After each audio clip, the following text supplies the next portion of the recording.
Hello friends, स्वागत है आप सभी का सी बीबीकर आर्ट्स क्लासेस में। आज के इस वीडियो में हिंदी की कॉपी कैसे लिखें बिल्कुल सही तरीका आपको बताने वाले हैं। बस एक बार फटाफट देख लीजिए, ज़्यादा टाइम बर्बाद नहीं करेंगे क्योंकि समय बहुत कम है। तो यहाँ पे बस आप एक बार फटाफट देख लीजिए हिंदी की कॉपी कैसे लिखते हैं और सही तरीका क्या है। चलिए शुरुआत करते हैं। दोस्तों, एक मॉडल पेपर के माध्यम से मैं आपको समझाने की कोशिश करूंगा कि जो है आप हिंदी की कॉपी जो है बोर्ड परीक्षा में कैसे लिखेंगे। सबसे पहले यहाँ पे देखिए, जो आपके खंड का होगा, यहाँ पे कुछ बहुविकल्पीय सवाल यहाँ से पूछे जाते हैं और इसके बाद जो है आपके यहाँ पे गद्यांश से संबंधित सवाल पूछे जाते हैं। तो जो बहुविकल्पीय सवाल है, सबसे पहले उन्हें कैसे लिखेंगे, तो देखिए खंड का है, प्रश्नोत्तर नंबर 1 लिखेंगे, ठीक है, 1 का लिखेंगे। इसके बाद जो भी आपका आंसर सही होगा यहाँ पे लिख के जो है उसके सामने जो इस प्रकार से लिख के और यहाँ पे टिक कर देंगे। जो भी आपका ऑप्शन सही होगा, वो डिपेंड करता है कौन सा ऑप्शन सही है, ठीक है। इसके बाद जो है दूसरा क्वेश्चन लिखेंगे, तो यहाँ पे ध्यान रखेंगे थोड़ा सा गैप कर देंगे ताकि जो है दोनों क्वेश्चन का आंसर जो है स्पष्ट अलग दिखाई दे। सही तरीके से कॉपी ऐसे ही लिखा जाता है ताकि जो है आपका आंसर जो है वो अलग अलग दिखाई दे, मिक्स ना हो और एग्जामिनर को सही स्पष्ट साफ सुथरा दिखाई दे। यहाँ पे जो भी मैंने क्वेश्चन लिखा आप यहाँ पे दे सकते हो कि कैसे जो है यहाँ पे गैप ही मैंने रखा है और जो भी आपका ऑप्शन सही होगा यहाँ पे आप लिख के जो है इस प्रकार से टिक कर देंगे। तो यहाँ पे देखिए, एक यहाँ पे ऊपर गैप है, एक नीचे गैप है और ये जो है पूरी तरह से अलग दिखाई दे रहा है। तो दोस्तों, ये तो बात होगी बहुविकल्पीय क्वेश्चन का। एक तरीका और भी है जिसे आप जो है इसको आप लिख सकते हो। यहाँ पे दोस्तों जो सवाल पूछा जाता है वो जैसे देखिए यहाँ पे फर्स्ट है, तो फर्स्ट का यहाँ पे का खा ऐसे करके रहता है, 4 भाग यहाँ पे रहते हैं, ठीक है। यहाँ पे कुल मिला के का खा गा खा अंगा 5 रहते हैं और इसके बाद जो है आप इसको आंसर जो है इस प्रकार से तो लिख सकते हैं। एक तरीका और है इसका लिखने का, अगर आप चाहो दोस्तों तो यहाँ पे उत्तर संख्या 1 लिख के, जैसे यहाँ पे लिखा गया 1 लिख के और उसके बाद जो है ये जो है ऑप्शन जो है पांचों आप यहाँ पे आराम से ले सकते हो। तो यहाँ पे जो है इस प्रकार से भी ले सकते हो और जो है दूसरी बात ये है इस प्रकार से भी लिख सकते हैं। जैसे आपको उचित लगे उस प्रकार से आप यहाँ पे ले सकते हैं। दोनों तरीका सही है। ऐसे ही दोस्तों दूसरा नंबर क्वेश्चन जो है बहुविकल्प ये भी पूछा जाता है। तो जो भी आपका सही हो यहाँ पे लिख के इसको टिक कर देंगे, जो है आपका पूरा आंसर सही होगा, ठीक है। ये गैपिंग जो है आपको ध्यान में रखना है, किस प्रकार से साफ सुथरा आपको लिखना है। इसके बाद क्वेश्चन में आपका आता है यहाँ पे तीसरा क्वेश्चन। ये तीसरा क्वेश्चन देखिए गद्यांश से संबंधित पूछता है। तो यहाँ पे जो है क्वेश्चन का आंसर जो है आपको यहाँ पे 5 क्वेश्चन पूछे जाते हैं और इससे संबंधित जो है आंसर लिखना है। तो चलिए देखते हैं इसका आंसर जो है किस प्रकार से आप यहाँ पे लिख सकते हैं। सबसे पहले दोस्तों आपको लिखना है प्रश्नोत्तर नंबर यहाँ पे 3 और उसके बाद जो है जिसका आप जो है संदर्भ प्रसंग जो भी लिखने वाले हैं, व्याख्या करने वाले हैं, उसको यहाँ पे संकेत में जो इस प्रकार से लिख देना है, ठीक है। इसके बाद इसका आंसर लिखना है। प्रस्तुत गद्यांश हमारी पाठ पुस्तक गद्य भाग के राष्ट्र का स्वरूप, जो भी पाठ से लिया गया है उस पाठ को आपको जो नाम लिखना है। राष्ट्र का स्वरूप नामक पाठ से लिया गया है जिसके लेखक डॉक्टर वासुदेव शरण अग्रवाल है, ठीक है। एक तो तरीका ये है। दूसरा तरीका ये है कि आप यहाँ पे संदर्भ लिखेंगे और उसके बारे में लिखेंगे। प्रस्तुत गद्यांश हमारी पाठ पुस्तक गद्य खंड में संकलित राष्ट्र का स्वरूप नामक पाठ से लिया गया है। इसके लेखक जो है डॉक्टर वासुदेव शरण अग्रवाल जी हैं। एक पॉइंट यहाँ पे और ऐड कर सकते हैं, जैसे लिखा है कि प्रस्तुत गद्यांश हमारी पाठ्य पुस्तक हिंदी के गद्य खंड है, ठीक है। इस प्रकार से भी लिख सकते हैं। यहाँ पे ऐड कर देंगे हिंदी के गद्य खंड। अगर नहीं ऐड करते हैं तब भी कोई दिक्कत नहीं है, लेकिन अगर ऐड कर देंगे तब भी आपका सही माना जाएगा। तो ये 2 तरीका मैंने यहाँ पे लिखा है, दोनों तरीका भी आप इसमें अपना सकते हैं। इसके बाद दोस्तों आपका यहाँ पे जो है यहाँ पे रेखांकित जो यहाँ पे दिया गया है इसका जो है आपसे व्याख्या पूछा जाता है। यहाँ पे लिखा है कि रेखांकित अंश का व्याख्या कीजिए। तो यहाँ पे जितने भाग यहाँ पे रेखांकित किए गए हैं इनका जो है आपको आंसर जो है लिखना है। तो इसके बाद जो है आपको यहाँ पे आंसर लिखना है। कुछ इस प्रकार से देखिए मैंने यहाँ पे आंसर लिखा है। यहाँ पे जो भी मैंने इस पेज में लिखा है आप देख सकते हैं कि कितने स्पष्ट और साफ सुथरा जो है और अच्छे जो है राइटिंग में लिखा गया है। फिलहाल जो है अगर आपकी राइटिंग और अच्छी है तो बहुत अच्छी बात है। इसके बाद दोस्तों कुछ सवाल और पूछे जाते हैं, जैसे यहाँ पे देख लीजिए कि यहाँ पे गा घा और अंगा, ये 3 सवाल इस प्रकार से पूछे जाते हैं। एक ही लाइन के सवाल होते हैं, तो इनका भी आंसर कुछ इस प्रकार से जो आपको यहाँ पे लिखना है। जैसे फॉर एग्जांपल बात करें, यहाँ पे लिखा है इस अवतरण में राष्ट्र के किस तत्व पर प्रकाश डाला गया है। तो यहाँ पे इस अवतरण में राष्ट्र के दूसरे अनिवार्य तत्व जन पर प्रकाश डाला गया है। तो यहाँ पे बस 1 शब्द 2 शब्द लिखना होता है, पूरा सेंटेंस वही रहता है, ठीक है। इसके बाद जो है यहाँ पे देखिए ये वाला क्वेश्चन घावला, राष्ट्रीय जन का जीवन कब तक रहेगा। तो जब तक राष्ट्र राष्ट्र रहेगा और राष्ट्र की प्रगति होगी रहेगी, तभी तक जो है राष्ट्र जन के जीवन भी रहेगा। इसके बाद सवाल यहाँ पे अंगा देखिए, राष्ट्र के निवासी का निरंतर चलता रहने वाला जीवन किसके समान है? तो राष्ट्र के निवासी निरंतर चलते रहने वाले जीवन नदी के प्रभाव के समान है। तो यहाँ पे बस इसी में से आपको छांट के जो है लिखना पड़ता है, और जो भी आपको यहाँ परिभाषा दिया गया आप इसको समझ जाओगे, तो यहाँ से जो आप इसको आराम से लिख सकते हो। तो दोस्तों ये तो बात हो गई यहाँ पे जो है तीसरे क्वेश्चन की, जो है जो गद्यांश से संबंधित सवाल पूछाते हैं। अब इसके बाद जो है आपसे यहाँ सवाल पूछा जाएगा क्वेश्चन नंबर 4 यहाँ पे पद्यांश से संबंधित भी सवाल आपसे पूछा जाता है। तो पद्यांश से जो सवाल पूछा जाएगा तो उसको भी कैसे लिखेंगे, इसको लिखने के लिए जो है आपको यहाँ पे देख लीजिए, पहले उसका जो है यहाँ पे कुछ यहाँ पे संकेत दे देनी है कि आप किसकी जो है व्याख्या करने वाले हैं। इसके बाद संदर्भ लिखना है। तो प्रस्तुत पद्यांश हमारी पाठ्यपुस्तक काव्य खंड में संकलित, यहाँ पर रहेगा संकलित उद्धव प्रसंग शीर्षक से लिया गया है। इसके कवि या रचयिता भी लिख सकते हैं, यहाँ पे जो है आप रचयिता भी लिख सकते हैं, ठीक है। कवि की जगह आप रचयिता भी ले सकते हैं, रचयिता में लिखेंगे जगन्नाथ दास रत्नाकर, ठीक है। जो यहाँ पे मॉडल पेपर में दिया गया है उसी को जो मैं यहाँ पे बता रहा हूँ, एक बार प्रारूप देख लीजिए किस प्रकार से जो है आपको क्वेश्चन को जो है सॉल्व करना है। इसके बाद दोस्तों यहाँ पे बात ध्यान रखेंगे, जो है इसका जो है यहाँ पे देखिए, इसका लिखने के बाद जो है आपका संदर्भ हो जाएगा, इसके बाद आगे लिखेंगे इसकी व्याख्या। वही बात दोस्तों आपसे यहाँ फिर से पूछा जाता है कि जो है रेखांकित अंश की व्याख्या कीजिए। तो यहाँ पे जो रेखांकित है इनका जो है व्याख्या करना है। तो फॉर एग्जांपल जो है यहाँ पे कुछ व्याख्या इस प्रकार से आप जो है यहाँ पे कर सकते हैं। फिर इसके बाद कुछ यहाँ पे क्वेश्चन दिए रहते हैं, इन्हीं क्वेश्चन का जो है यहाँ पे आंसर आपको देना होता है। अगर आप व्याख्या कर ले जाते हैं तो आंसर भी आसानी से उसका जो है आप दे ले जाएंगे। कुछ इस प्रकार से आंसर जो है लिखना है। ध्यान रखना है कि थोड़ा सा साफ हो, स्पष्ट हो, क्लियर हो, कोई काटपीट ज़्यादा नहीं करना है। देखिए मैंने एक लाइन यहाँ पे गैप कर दिया है, और यहाँ पे देखिए गैप है और एग्जाम को लगेगा नहीं भी कि जो है गैप करके लिखा गया है। यहाँ पे साफ सुथरा दिखाई देगा आपको, ठीक है। बस आपको कॉपी ऐसे ही प्रेजेंट करना है। चौथा सवाल के बाद दोस्तों पांचवा सवाल आता है, और ये पूछा जाएगा आपसे जो है जीवन परिचय। तो जीवन परिचय 80 शब्दों में लिखना है। 5 नंबर जो है आपको इसके लिए मिलता है, और जो है 80 शब्द मतलब कि जो है आप 1 से 1.5 पेज में इसका पूरा आंसर देंगे। तो चलिए जीवन परिचय भी देख लेते हैं। दोस्तों यहाँ पे ध्यान रखेंगे, जीवन परिचय लिखते समय थोड़ा सबको ध्यान रखना है कि साहित्यिक परिचय लिखना है। जीवन परिचय में थोड़ा सा जो है आप इनके बारे में यहाँ पे इस प्रकार से एक डायग्राम मतलब थोड़ा सा यहाँ बना के आप इनके बारे में बता सकते हैं।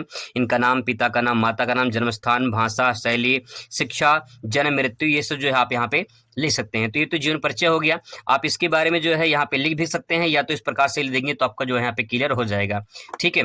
यहाँ पे और इसके बाद जो है इसके जो है साहित्यिक परिचय में जो है उनके बारे में लिखेंगे। जैसे यहाँ पे मैथिली शरण गुप्त का जीवन परिचय काफी इंपॉर्टेंट है, आप इसको जरूर तैयार कर ले। देख लीजिए 2007 से लेकर जो है 2023 तक लगातार पूछा जा रहा है, तो काफी इंपॉर्टेंट है। अगर इसका पीडीएफ चाहिए तो पीडीएफ भी आपको अवेलेबल करा देंगे।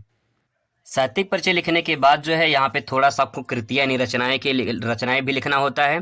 तो रचनाएं जब लिखेंगे तब जब आपको पूरा नंबर मिलेगा। तो रचनाएं भी इस प्रकार से लिख सकते हैं। दोस्तों यहाँ पे जयशंकर प्रसाद का भी जीवन परिचय कुछ इस प्रकार से देखिए मैंने लिखा है। तो अगर आप इसे भी चाहते हैं तो इसको भी पीडीएफ जो है आपको अवेलेबल करा देंगे। पांचवा क्वेश्चन होने के बाद दोस्तों छठवां क्वेश्चन आएगा, जिसमें से आपसे यहाँ पे एक जो है कहानी के बारे में आपसे पूछा जाएगा। कहानी में दोस्तों अगर आपको बता दें तो यहाँ पे देखिए आप बहादुर, कर्मनाशा की हार, पंचलाइट, इन तीनों में से अगर आप एक तैयार कर लेते हैं तो इन्हीं कहानी में से एक आपको दिखाई देगा। 80 शब्दों में लिखना है, कम से कम जो है 1.5 पेज में इसका आंसर आपको देना है, इस बात का ध्यान रखना है। तो तीनों में से कोई एक तैयार कर लीजिए, इसी में से जो है आपका आ जाएगा। इसके बाद क्वेश्चन नंबर जो 7 आपसे पूछा जाता है, ये स्वपठित जो है आपके जो भी खंड काव्य होते हैं उसी से संबंधित यहाँ पे आपसे पूछा जाएगा। तो अलग अलग जिलों में अलग अलग यहाँ पे जो है पूछा जाता है। तो जो भी आपके जिला का हो आप उसे देख लीजिए, आपके कॉलेज में बताया गया होगा। इसमें जो है एक जो खंड काव्य इसको जरूर तैयार कर लीजिए। ये भी जो है आपको 1.5 पेज में लिखना है, ठीक है। मतलब मिनिमम जो है 1.5 पेज में और 1.5 से 2 पेज में आप ले सकते हैं। 2 से ज़्यादा भी नहीं लिखना है, क्योंकि 5 नंबर का सवाल है और टाइम ज़्यादा बर्बाद नहीं करना है। लिखना बहुत ज़्यादा होता है, समय बहुत कम रहता है, इसलिए फास्ट आपको लिखना पड़ता है। तो थोड़ा सोच समझ कर को टाइम बर्बाद करनी है। इसके बाद दोस्तों शुरुआत होता है खंड खा की। खंड खा में संस्कृत से संबंधित प्रश्न पूछे जाते हैं। इसमें भी गद्यांश और पद्यांश के जो है व्याख्या पूछा जाता है। तो यहाँ पे जो है आप इसको लिखेंगे कैसे? इसको लिखने के लिए जो है थोड़ा सा आपको ध्यान में रखना ये है कि पहले यहाँ पे जो है आपको संकेत देना है और उसके बारे में संदर्भ लिखना है कि प्रस्तुत गद्यांश हमारी पाठ्य पुस्तक के संस्कृत खंड में संकलित संस्कृत जो भी चैप्टर रहेगा उस पाठ का जो है आपको यहाँ पे नाम लिख देना है। मैं एग्जाम्पल के तौर पे यहाँ पे लिखा हूँ, जो भी पाठ का नाम रहेगा, जो भी यहाँ पे यहाँ पे पूछा गया है तो इस पाठ का क्या नाम है आपको पता होना चाहिए। तो यहाँ पे जो है आपको लिखना है, ठीक है। इसके बाद जो है यहाँ पे इसका अनुवाद लिख देना है, बस आपका क्लियर हो जाएगा, पूरा नंबर आपको यहाँ पे आसानी से मिल जाएगा। ऐसे ही आपसे यहाँ से पद्यांश से पूछा जाएगा, पद्यांश का भी जो है आपको व्याख्या करनी है और उसका संदर्भ लिखना है। तो यहाँ पे देखिए जो है पद्यांश का है और यहाँ पे गद्यांश का है। इसमें लिखना है कि प्रस्तुत हमारी श्लोक, सॉरी फॉर दैट मिस्टेक, यहाँ पे हो जाएगा प्रस्तुत श्लोक हमारी पाठ्य पुस्तक के संस्कृत खंड में संकलित। यहाँ पे जो भी चैप्टर का नाम रहेगा उसका नाम लिखना है और उसके बाद जो है आपको आगे यहाँ पे इतना लिख देना है, बस इतना लिखना है। इसके बाद इसका अनुवाद कर देना है। जैसे अनुवाद करेंगे इसमें आपका पूरा कंप्लीट हो जाएगा। बहुत फास्ट करना है, नहीं आता है तो कुछ ना कुछ जरूर लिखना है, लेकिन कॉपी छोड़कर नहीं आना है। क्वेश्चन नंबर जो 9 होता है, इसमें संस्कृत के 2 सवाल पूछे जाते हैं, 4 नंबर का होता है। इसमें ज़्यादा कुछ परिवर्तन नहीं होता, ध्यान रखेंगे। जैसे यहाँ पे लिखा है कदा, किम, का, तो इसका जो है बस यही चेंज होगा, ठीक है, यही चेंज होगा, बाकी सेम ये सारी चीज़ें रहेंगे। तो कदा, किम, का, ये जो पॉइंट लिखा गया है यही सवाल है और इसमें जो है थोड़ा सा परिवर्तन करना है। अगर आपको आता तो अच्छी बात है, नहीं आता तो थोड़ा चेंज करके आप लिख देंगे तो जो है आपका काम हो जाएगा, ठीक है। इसके बाद क्वेश्चन पूछा जाता है, क्वेश्चन नंबर यहाँ पे 10 देखिए। 10 में जो है यहाँ पे वीर रस, हास रस, जो भी रस रहता है उसमें रस से संबंधित पूछा जाता है, उसका स्थायी भाव और उदाहरण पूछा जाता है। इसके बाद यमक मतलब अलंकार से पूछा जाएगा और इसके बाद जो है जो भी आपका जैसे छंद वगैरह रहता है उससे संबंधित पूछा जाता है। तो इसका आंसर कैसे लिखेंगे ये भी देख लीजिए। दोस्तों कुछ पॉइंट है, हम आपको बता दे रहा हूँ, काफ़ी इंपॉर्टेंट है, इनको देख लीजिए। जैसे श्रृंगार रस, वीर रस, करुण और साहस रस है, ये आप देख लीजिए, ये एग्जाम में पूछे जाते हैं, काफ़ी इंपॉर्टेंट है, बार बार रिपीट होता है। लिखने का तरीका थोड़ा सा, पहले इसका स्थायी भाव लिखेंगे, फिर परिभाषा लिखेंगे और उसके बाद यहाँ पे थोड़ा सा एग्जाम्पल दे देंगे। ये 3 पॉइंट में जो है आपको आंसर देना है, ठीक है। ये चारों में से आप तैयार कर लीजिए, चारों में से एक पक्का आपके एग्जाम में आ जाएगा।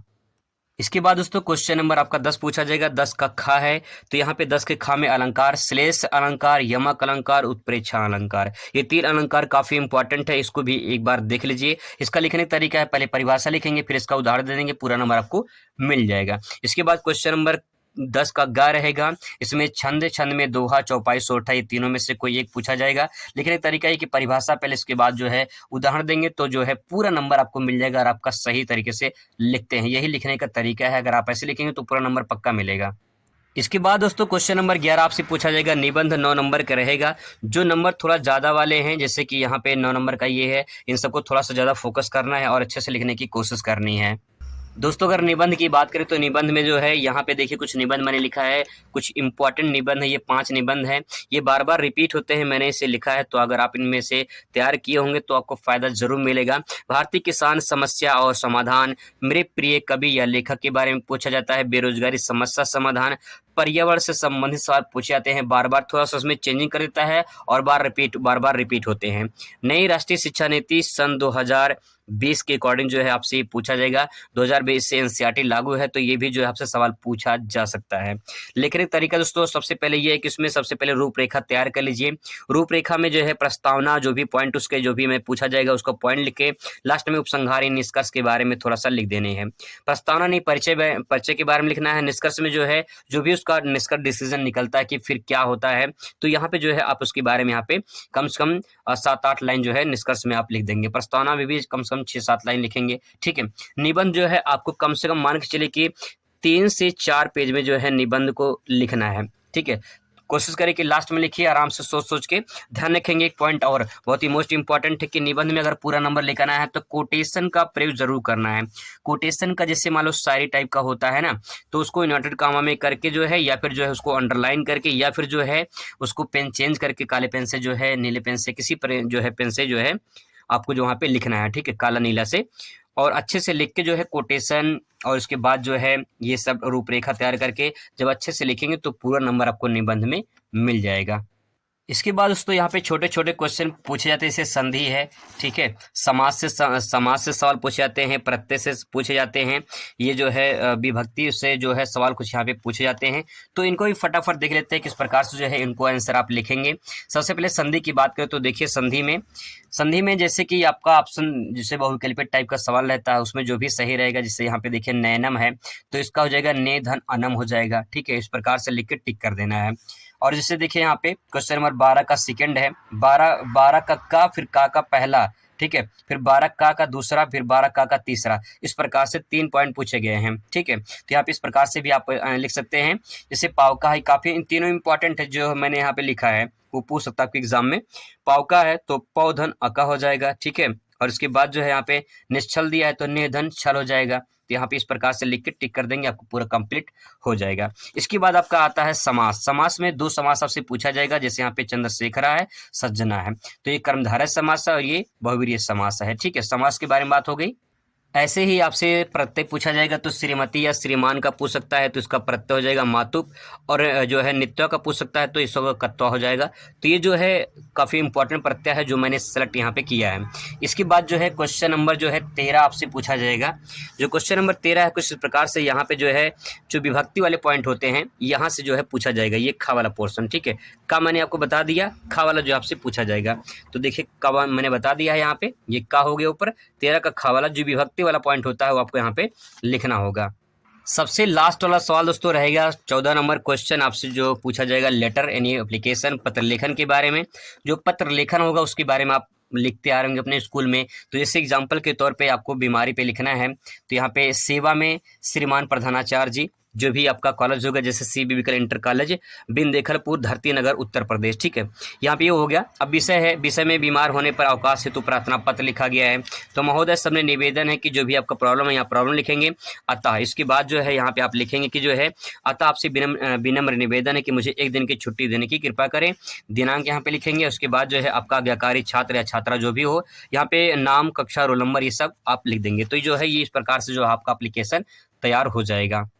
तो दोस्तों ये तो बात हो गई हिंदी के कुछ इंपॉर्टेंट पॉइंट पर जो आपको ध्यान में रखना है, कैसे कॉपी लिखना है। एक बात ध्यान में और रखना है कि अगर आपको आए या ना आए, कॉपी भर कर आना है, छोड़कर नहीं आना है। कुछ न कुछ कॉपी में जरूर लिखना है, ये आदेश है सरकार की तरफ से। अगर बच्चा कुछ कॉपी में लिखा है तो कुछ नंबर उसको दे दिया जाए। ध्यान रखना, मैं आपसे बोल रहा हूँ कि अगर बच्चा कुछ कॉपी में कुछ मतलब कुछ उससे संबंधित है, जो भी सब्जेक्ट है उससे संबंधित अगर कुछ लिखा है तो कुछ नंबर जरूर मिल जाएगा। अगर सादा छोड़कर चले आओगे तो कुछ नहीं मिलेगा, जो मिलने वाला है ना वो भी नहीं मिल पाएगा। जैसे मान लीजिए 5 नंबर का सवाल है, ठीक है, 5 नंबर सवाल है, 5 में कुछ लिख कर आए हो तो 5 में से 2 नंबर तो मिल ही जाएगा, 3 नंबर तो मिल ही जाएगा, ठीक है, अगर पूरा नहीं मिलता है तो। लेकिन अगर छोड़ कर आएंगे तो कुछ मिलेगा, कुछ नहीं मिलेगा। इन्हें जो मिल भी रहा था वो भी चला जाएगा। इसलिए ध्यान रखना है, अगर कुछ आए ना आए, अगर ना आए तब भी लिख कर आना है। जो भी अपने जिंदगी में आज तक पढ़े हैं उसको भैया लिख कर आओ, कॉपी भर कर आओ, बस आप पास हो जाओगे, ठीक है।